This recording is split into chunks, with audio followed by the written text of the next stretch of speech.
temporarily alter the fundamental forces holding matter together. When deployed against enemy ships, they didn't destroy their targets through brute force. Instead, they simply convinced the laws of physics to stop working properly in very specific ways.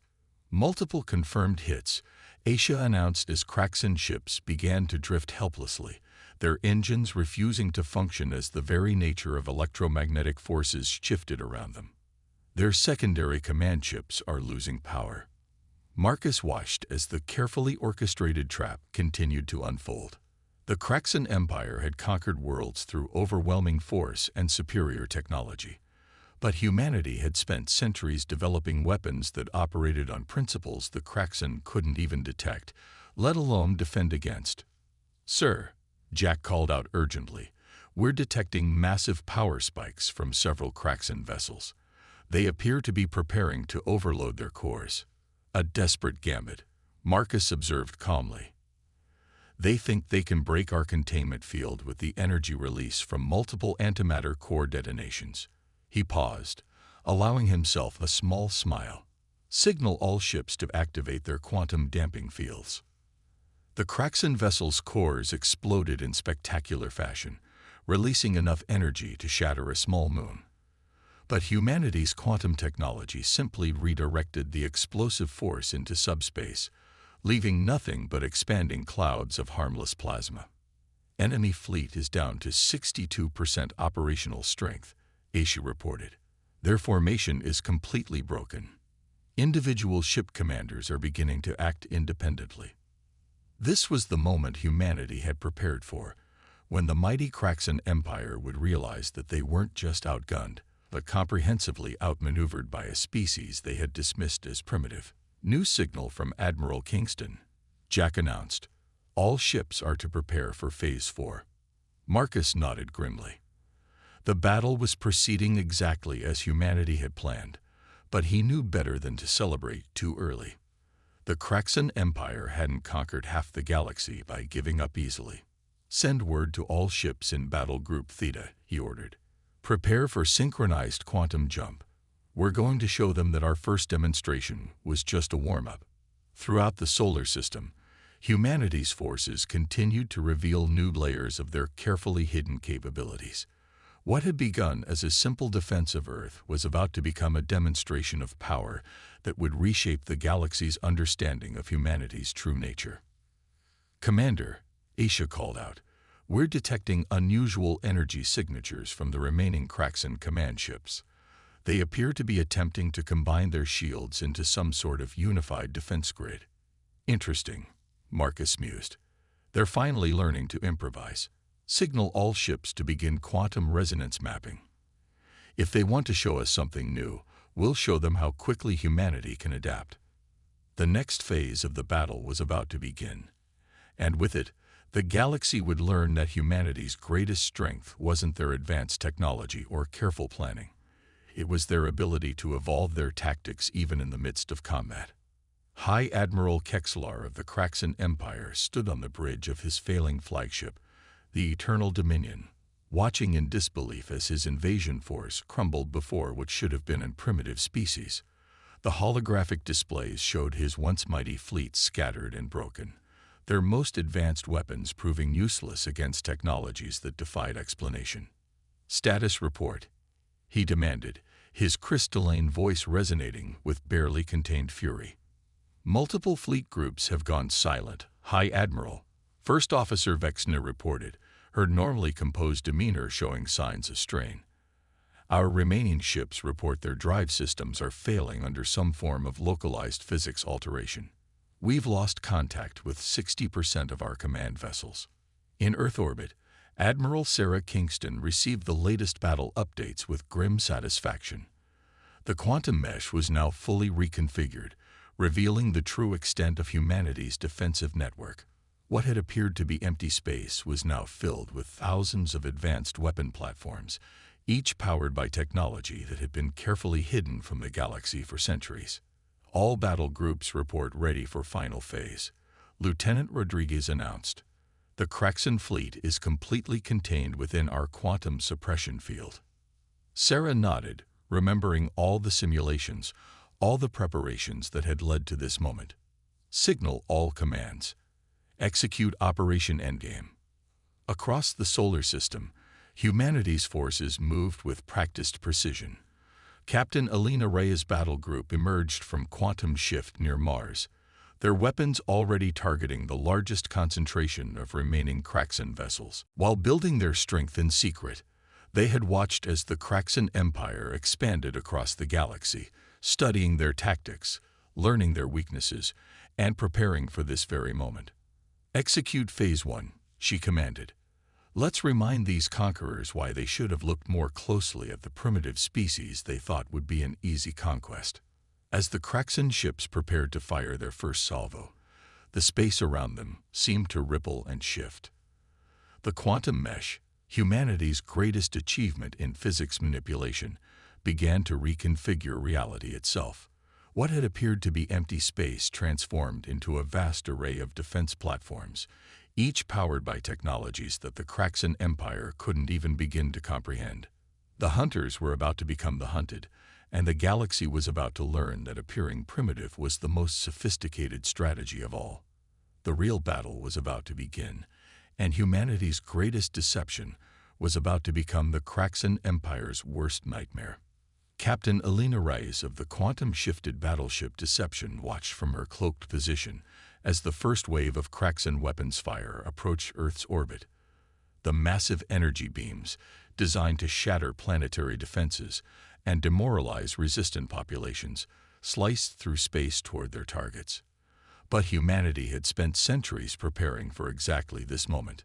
"Quantum fields holding steady," reported her tactical officer, Lieutenant David Nash. "The Empire's sensors still show their weapons hitting primitive satellite networks." In reality, the devastating barrage was being redirected through quantum apertures, their energy harmlessly dispersed into carefully prepared containment fields hidden within the dark side of the moon.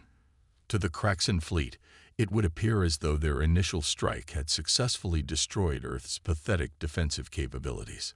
"They're moving their invasion force into position," David announced, his holographic displays tracking the movement of thousands of ships, "right where we want them." Alina smiled grimly. The Kraxan Empire had conquered hundreds of worlds using the same tactical playbook. First, demonstrate overwhelming force. Second, destroy primitive defenses. Third, move in for orbital dominance. But they had never faced an enemy who had spent generations studying their every move, preparing countermeasures for each predictable step. "Signal from Admiral Kingston," her communications officer called out. "Operation Checkmate is authorized." Throughout the solar system, humanity's hidden fleet powered up their real weapons. Technologies that had been developed in secret, tested in dimensional spaces the Kraxan couldn't even detect, were about to be unveiled. "All ships, execute on my mark," Alina commanded, her voice carrying across the quantum-encrypted channels to hundreds of vessels hidden in plain sight. "Remember your training. We've rehearsed this for decades." The Kraxan fleet, confident in their supposed victory over Earth's primitive defenses, began their standard orbital deployment. Their massive ships moved with the arrogance of an empire that had never known true defeat. "Execute," Alina ordered. In an instant, the carefully maintained illusion of Earth's weakness shattered. The quantum mesh reconfigured, revealing humanity's true defensive grid. What the Kraxan had dismissed as debris transformed into advanced weapon platforms. Seemingly empty space rippled as hundreds of Earth's most advanced warships dropped their quantum camouflage. "Target their command and control nodes," Alina commanded. "Don't let them coordinate a response." The first volley from Earth's forces struck with devastating precision. Quantum-tipped missiles, carrying warheads that could temporarily rewrite the laws of physics in localized spaces, detonated among the Kraxan fleet. Ships that had seemed invincible suddenly found their energy shields useless against weapons that operated on principles their science couldn't comprehend. "Multiple confirmed hits," David reported, his voice tight with controlled excitement. "Their flagship's quantum signature is destabilizing. They're trying to retreat, but the containment field is holding." Alina watched as the carefully laid trap closed around the invasion force. The Kraxan ships, their formations breaking apart under the unexpected assault, attempted to engage their faster-than-light drives. But humanity's quantum technology had already sealed off their escape routes. "They're broadcasting," her communications officer announced. "Multiple distress signals. They're requesting immediate cessation of hostilities." "Show me their flagship," Elena ordered. The holographic display shifted, showing the massive Kraxan command vessel. Its crystalline weapon arrays were dark, its hull bearing the marks of quantum weaponry that had bypassed its supposedly impenetrable shields. "Their admiral is asking how." The communications officer paused. How a primitive species could possess such technology.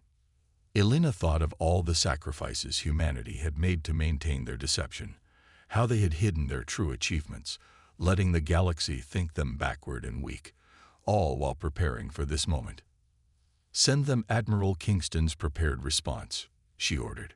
Across the Kraxan fleet, screens lit up with a simple message. "We learned long ago that the best defense is the one your enemy never sees coming." The battle was far from over, but its outcome was no longer in doubt. The Kraxan Empire, which had built its power on the conquest of truly primitive worlds, was about to learn that appearances could be deceiving. Their greatest military disaster was unfolding, and they still didn't fully understand how thoroughly they had been outmaneuvered. "Multiple Kraxan vessels attempting to break formation," David reported. "They're trying to scatter, searching for gaps in our containment field."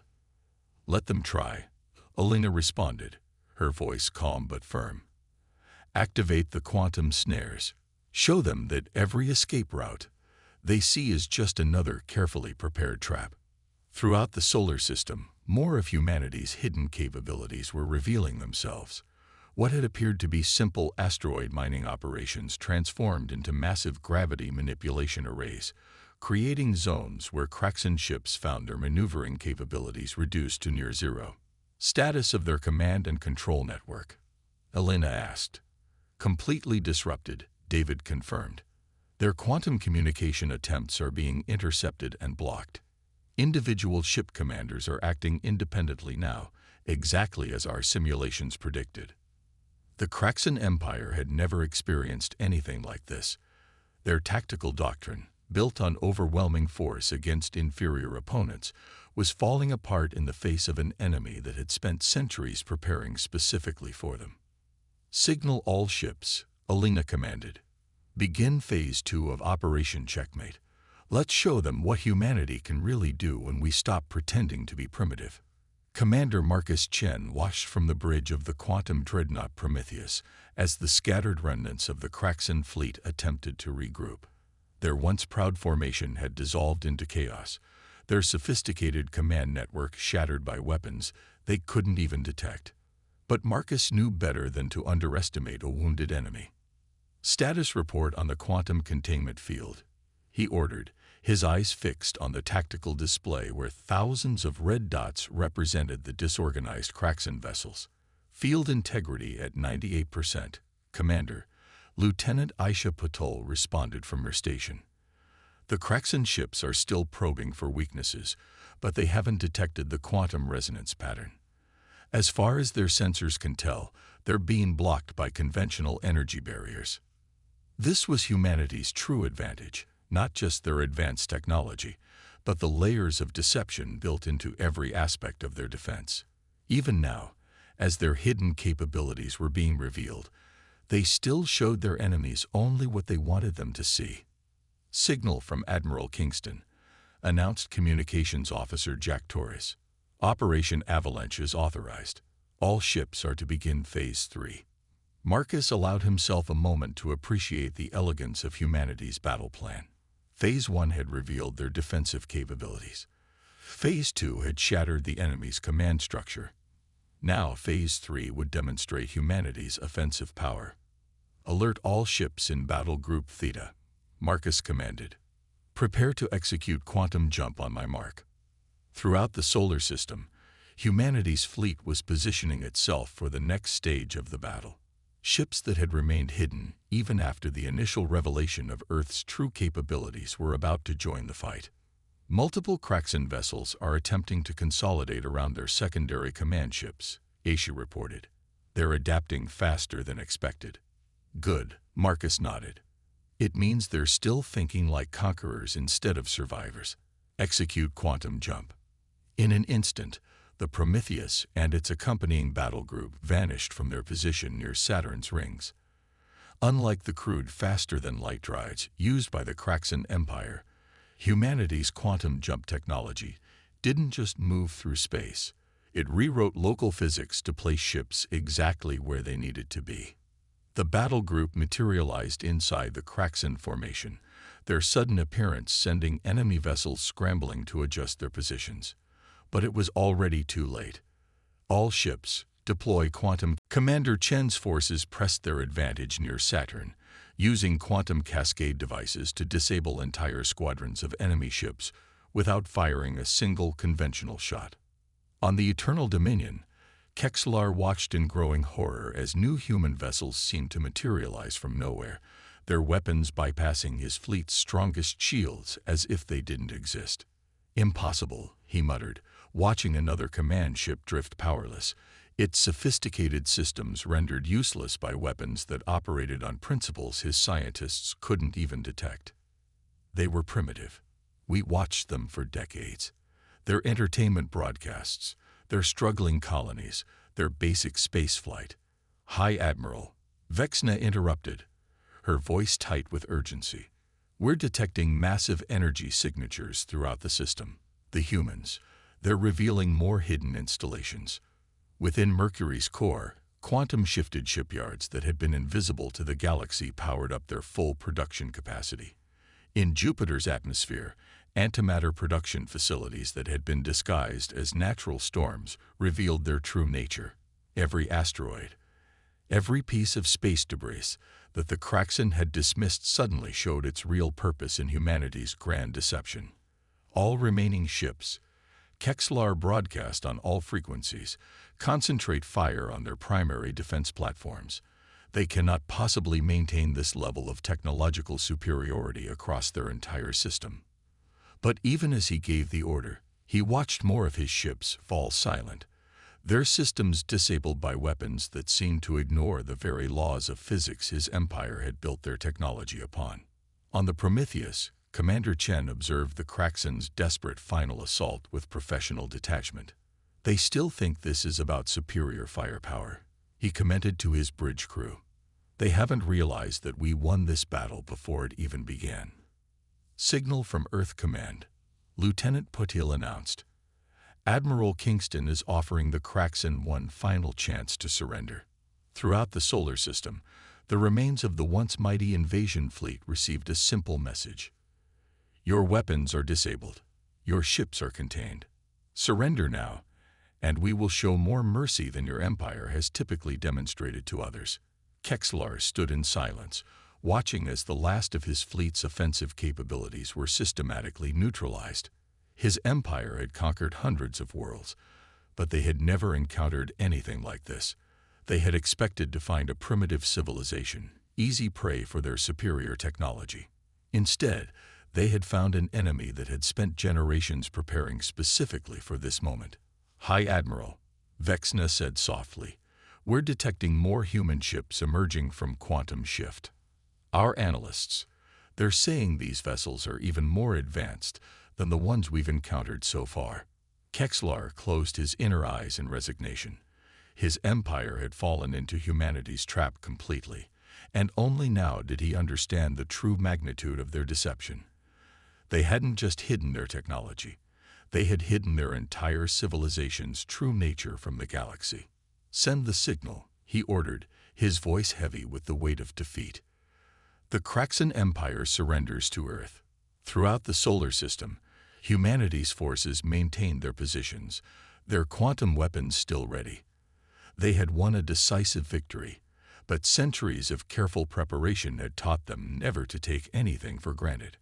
Admiral Kingston received the surrender message with quiet satisfaction.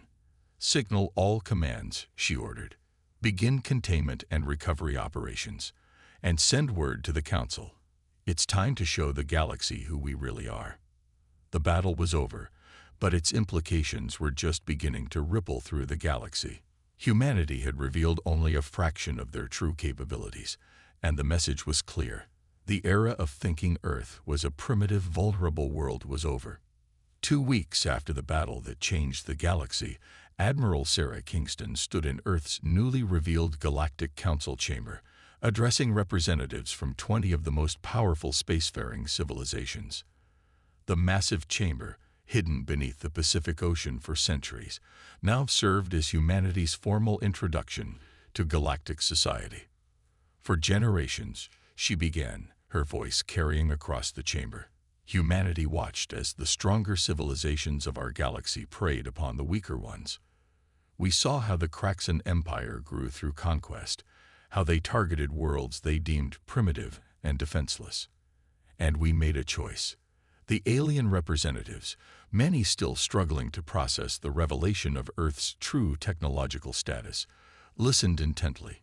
Among them sat High Admiral Kexlar, now serving as the Kraxan Empire's diplomatic representative following their surrender. Admiral Sarah Kingston stood motionless in the Orbital Defense Command Center, her weathered face illuminated by the holographic display showing thousands of incoming vessels. The massive fleet of the Kraxan Empire had just emerged from hyperspace at the edge of the Kuiper Belt, exactly where Earth's hidden sensors had detected their scout ships 3 days earlier. Their arrival was expected, but the sheer size of their armada still gave her pause. Multiple signatures detected, Admiral. Rating over 3,000 capital ships and supporting vessels, reported Lieutenant Maya Rodriguez, her fingers dancing across the quantum interface. They're maintaining standard invasion formation, just as our intelligence suggested they would. Sarah allowed herself a small smile. For 2 centuries, humanity had carefully crafted the illusion of being a primitive, barely spacefaring species.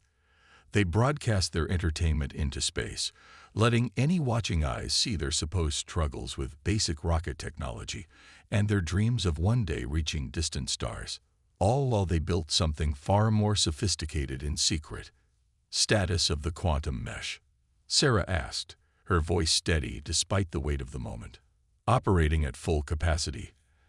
Admiral, the Empire's sensors are only detecting what we want them to see, a handful of primitive satellites, some basic space stations, and our decoy defense grid. The quantum mesh was humanity's masterpiece of deception. A vast network of quantum-entangled particles that could bend reality itself around Earth and its colonies, showing their observers exactly what they expected to see, a vulnerable, technologically inferior world ripe for conquest. They're broadcasting their demands, announced Captain James Chen from his communication station. Standard Imperial Protocol. Immediate surrender, submission to Imperial authority, and full access to Earth's resources. They're giving us 6 hours to comply. Sarah watched as the massive Kraxan vessels moved into attack position around the outer planets. Their dark hulls, covered in crystalline weapons arrays, were designed to strike fear into primitive worlds. But Earth was anything but primitive. Send them our response, she ordered, the one we prepared centuries ago. On screens across the Kraxan fleet, a simple message appeared in their language. We respectfully decline. The reaction was immediate. The Kraxan ships began powering up their weapon systems, their formation tightening as they prepared to make an example of yet another defiant world. They never detected the quantum fields activating around their fleet, cutting off their faster-than-light escape routes. They never saw the defense platforms disguised as debris coming online, or the massive energy signatures building within Jupiter's storms, where humanity's antimatter production facilities had been hidden for decades. All systems are go, Maya reported, her voice tight with anticipation. The quantum mesh is holding steady. They still think they're dealing with a pre-spaceflight civilization. Sarah thought of all the generations that had worked in secret to prepare for this moment. How many resources had been diverted, how many technological breakthroughs had been kept hidden, all to maintain the illusion of weakness. The Kraxan Empire had conquered hundreds of worlds, but they had never encountered anything like Earth. Signal all commands, Sarah ordered, her voice carrying the weight of centuries of preparation. Operation Starfall is now active. Throughout the solar system, humanity's hidden forces stirred to life.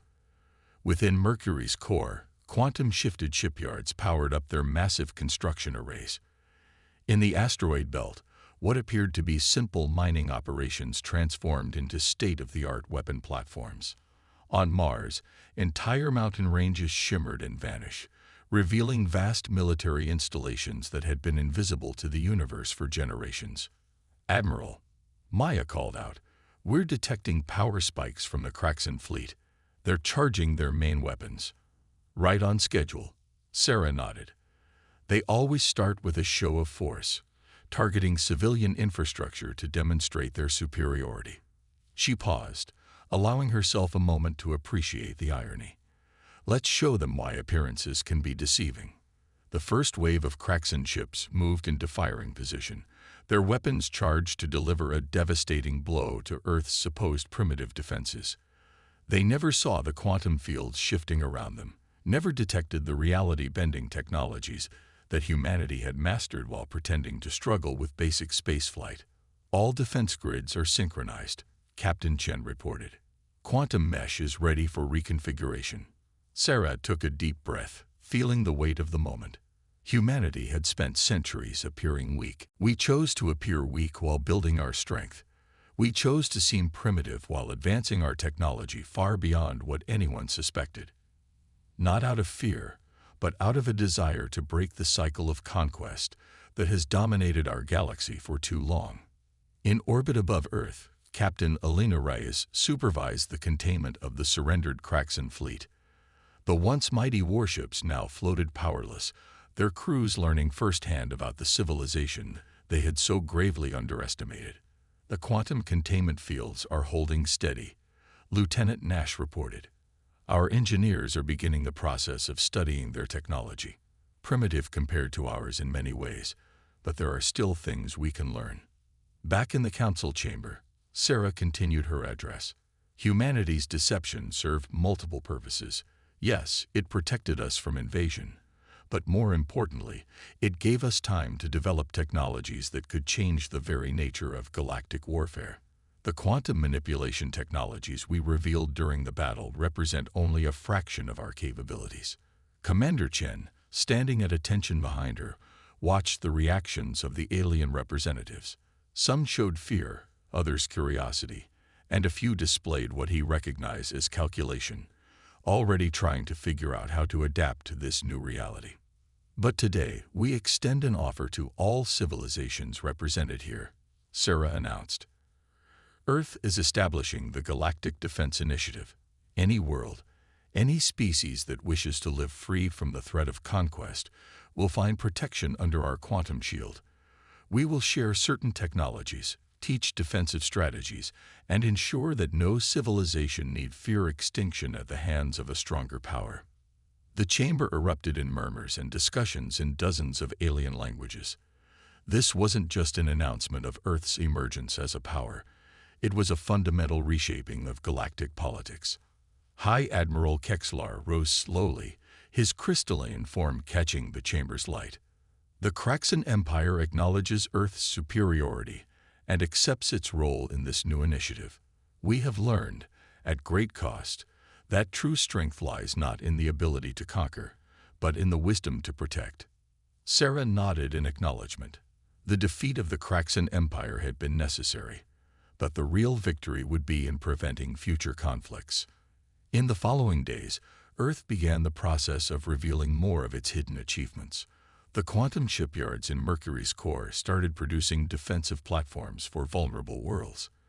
The antimatter facilities in Jupiter's storms were repurposed to power planetary shields for Earth's new allies. Throughout the solar system, what had once been humanity's greatest deception became the foundation for a new era of galactic peace. The quantum mesh technology that had hidden Earth's true nature was now being adapted to protect other civilizations. "We've received responses from over 50 worlds requesting membership in the initiative," reported Lieutenant Rodriguez during a command staff meeting. "Many of them are worlds that once lived in fear of Kraxan expansion." Sarah studied the holographic map showing these worlds. Ensure each request is verified. We may have revealed our strength, but we haven't survived this long by being careless. Commander Chen, reviewing the deployment plans for Earth's defense fleets, looked up from his displays. Some of the more aggressive empires are already testing our resolve. 3 incidents of attempted intimidation against our new protectorate worlds in the past week alone. Then we'll demonstrate that our commitment to defense is as serious as our capability for warfare, Sarah replied. Deploy Battle Group Theta to the affected sectors. Let them see that Earth's protection is not merely symbolic. The galaxy was changing, adapting to the revelation of humanity's true power. What had begun as a strategy for survival had evolved into something more, a chance to reshape galactic civilization itself. As Sarah looked out over the Pacific from her office in the council chamber, she reflected on the centuries of preparation that had led to this moment. Humanity had hidden their strength for generations, letting the galaxy think them weak and primitive. Now that same strength would be used not for conquest, but for protection. Admiral, her aide announced, the first group of diplomatic representatives from our protectorate worlds has arrived for training. Sarah nodded, turning away from the window. The battle against the Kraxan Empire had been won with advanced technology and careful planning. But the real challenge, building a lasting peace in a galaxy that had known only the law of the strong, was just beginning. The era of deception was over. The age of protection had begun.